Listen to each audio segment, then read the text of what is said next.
हमारे दल के सभी जिम्मेदार साथियों को कि ऐसे वक्त पे आपने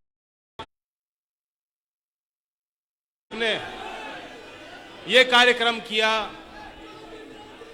और सच पूछो तो ये भी हमारी मजबूरी थी। हमें नहीं मालूम था कि ऐसा निर्णय केंद्र की सरकार लेगी। ये कहते हैं हिंदू खतरे में है, कोई कहता है मुसलमान खतरे में है। मैं आपके बीच एक आंकड़ा रखना चाहता हूं। Centre for monitoring Indian economy CMI ने बताया है कि सिर्फ जून के महीने में हमारे देश में 1,30,00,000 नौजवान बेरोजगार हो गए। एक महीने में 1,30,00,000 बेरोजगार। तो ना हिंदू खतरे में है, ना मुसलमान खतरे में है, हमारे नौजवानों का भविष्य खतरे में है।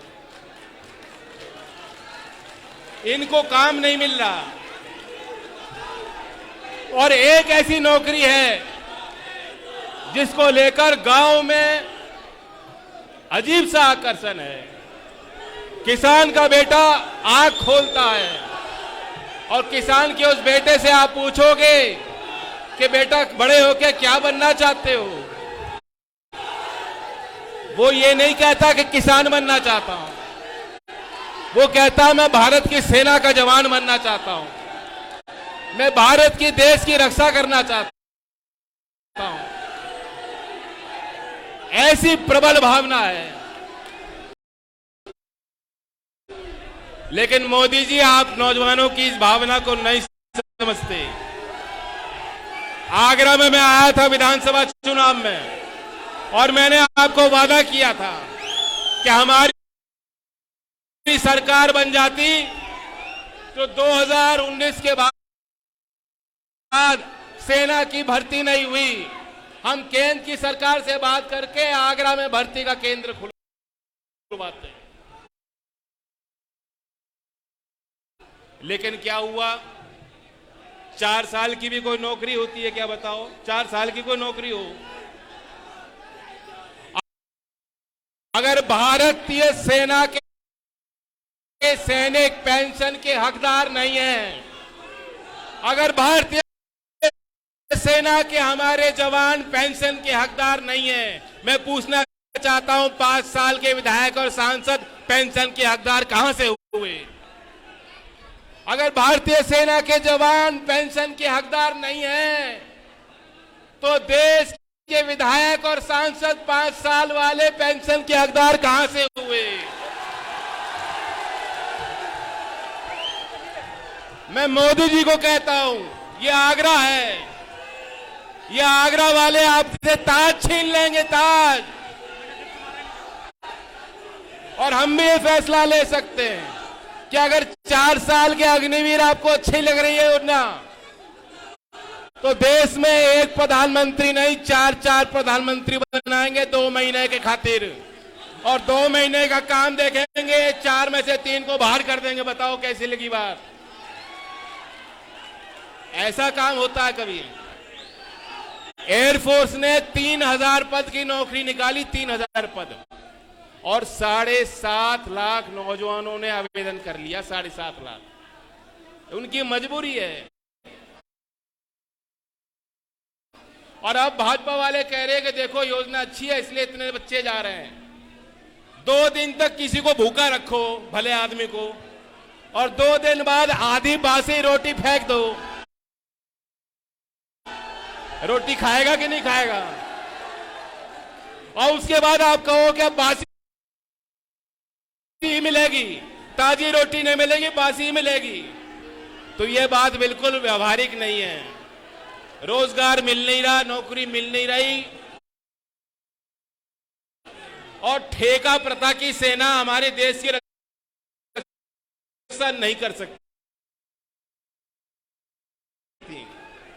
नहीं कर सकती है। यहां इस क्षेत्र के गांव-गांव में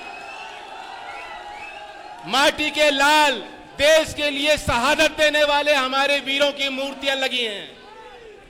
कारगिल युद्ध में शहीद हमारे जवानों की मूर्तियां गांव-गांव में लगी हैं।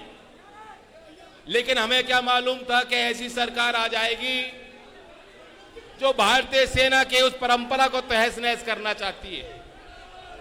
नाम, नमक और निशान के ललकार को लेकर कुमाऊं रेजिमेंट का जवान, जाट रेजिमेंट का जवान, सिख रेजिमेंट का जवान जब अफसर कहता है कि चढ़ाई करो और पहाड़ की ऊपर ऊंचाइयों से गोलियां बरसाई जा रही होती हैं, तब भी जवान लहूलुहान होकर आगे बढ़ता है।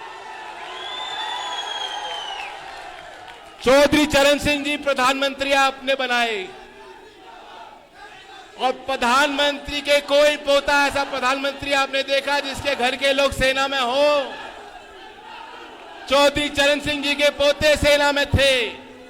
मेरे भाई वायुसेना और सेना में सर्विस कर चुके हैं। इस देश में ऐसा कोई प्रधानमंत्री शायद आपको नहीं मिला हो जिसके घर के लोग सेना में हो, जिसके घर के लोग सेना में ना हो, जिसके आगे और पीछे कोई ना हो। वो ना परिवार के महत्व को समझता है, ना ही नौजवानों की जवानी को समझ पाता है। आज ये सरकार आपकी इस मूल भावना की कदर नहीं कर रही। आज वो जिद पकड़े बैठे हैं। जैसा 13 महीने में कह रहे थे कि किसान गलत है और हम सही। जो लोग कहते थे मोदी जी सही हैं और मोर्चे पे बैठे किसान गलत हैं, आतंकवादी हैं, इनको बाहर से पूंजी मिल रही है, ये लोग तो दलाल है, किसान नहीं। उसी तरह से डटे रहो, नौजवानों डटे रहो, लोकदल के कार्यकर्ता डटे रहेंगे। राज्यसभा सदन में अग्निपथ का विरोध मैं करूंगा और मैं दावे के साथ कह रहा हूं, या तो यह योजना हटेगी या इनके सर का ताज छिनेगा। 4 साल की नौकरी हमें नहीं चाहिए। मोदी जी हमें बता दें, अभी कह रहे हैं कि पहले वर्ष में 46,000 को नौकरी देंगे, 46,000 को, राइट? अब 46,000 में से पक्की नौकरी सिर्फ 15,000 को मिलेगी 4 साल के बाद। इससे अच्छा मोदी जी कह दें कि हम सिर्फ 15,000 को ही रखेंगे। अभी वायुसेना में 3,000 की अग्निवीर की पोस्ट निकाली और 3,000 में से कितनों को नौकरी मिलेगी? ज्यादा से ज्यादा 700 को। इससे अच्छा मोदी जी आज हमें बता दें कि भारत की वायुसेना को सिर्फ 700 जवानों की भर्ती हम खोलेंगे और 700 को ही रख दें।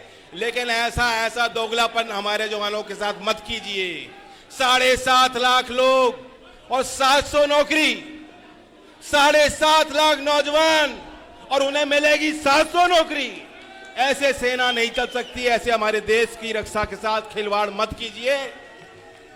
मैं इस पंचायत में उपस्थित सभी जनता का आशीर्वाद मिला है, हम सबको मैं धन्यवाद कहता हूं और मैं आपको आश्वस्त करता हूं कि जब तक ये लड़ाई पूरी नहीं होती, और चूंकि ये पंचायत है, मैं अपने तरफ से 3 प्रस्ताव रखता हूं। अब तक की हो रही सभी पंचायतों ने सर्वसम्मति से इसको पारित किया है। अगर आप राजी हो तो हाथ उठा के आशीर्वाद दे देना। नंबर 1, अग्निपथ अस्वीकार। बताओ अग्निपथ अस्वीकार है कि नहीं? Roll back Agnipath, roll back Agnipath. Number 2, हमारे पुलिसकर्मी खड़े हैं, बारिश में भीग रहे हैं, देख रहे हैं। ये तो शुरुआत है। अगर भारतीय सैनिकों को कहा जा सकता है तुम्हारी नौकरी पक्की नहीं, तो पुलिस वालों तुम्हारी नौकरी भी पक्की नहीं है।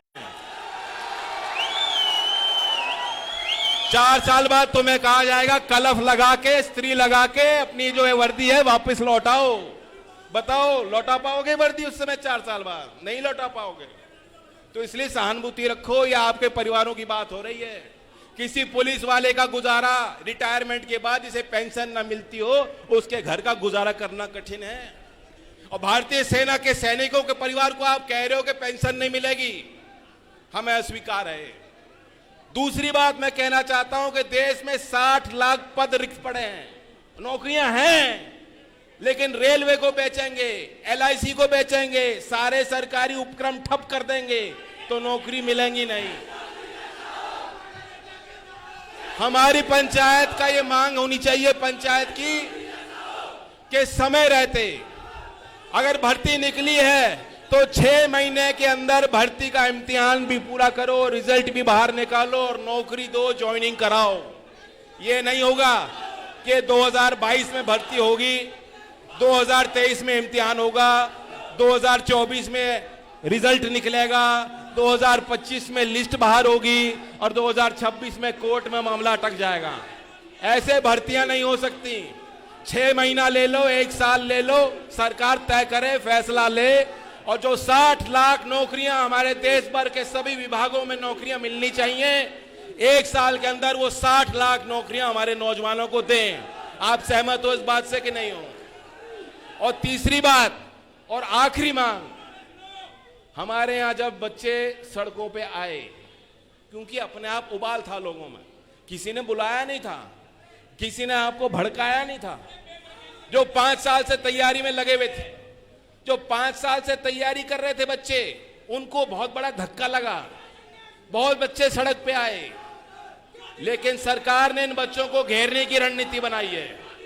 हमारी तीसरी मांग है कि उस समय जो हिंसा हुई, थोड़ी बहुत जो गलतियां हुई हैं नौजवानों से, उन गलतियों को माफ करे सरकार, और जो भी निर्दोष आदमी, जो नौजवान है जिनके खिलाफ मुकदमे लिखे गए हैं, ऐसे फर्जी मुकदमों को केंद्र की सरकार और राज्य की सरकार वापस ले।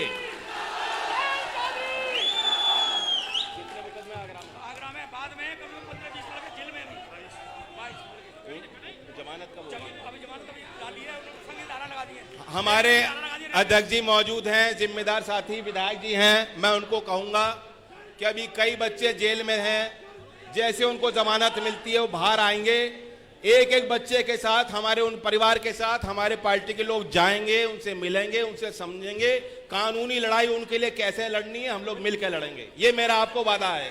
धन्यवाद। और लाल बहादुर शास्त्री जी का दिया गया नारा आखिर में हम लेते हैं, जो आवाज दिल्ली तक पहुंचनी चाहिए। मैं नहीं जानता कि मोदी जी ऐसे फैसले कैसे ले लेते हैं, उनका सलाहकार कौन है? कभी कभी ऐसा लगता है कि निर्मल बाबा बैठे हैं क्या दिल्ली में। वो जो निर्मल बाबा कहते भाई समोसा कब खाया था, अच्छा समोसा खाया था तो चटनी के साथ खाई, चटनी खाई थी नहीं खाई, ऐसे ही फैसले ले रही सरकार। कोई सूझबूझ के फैसले नहीं है, इन फैसलों से देश तरक्की नहीं कर सकता। तो आखिर में नारा जोरदारी से लो, लाल बहादुर शास्त्री जी का नारा है, हमारा नारा है, जय जवान, जय जवान, दोनों मुट्ठी बांध के जय जवान, जय जवान।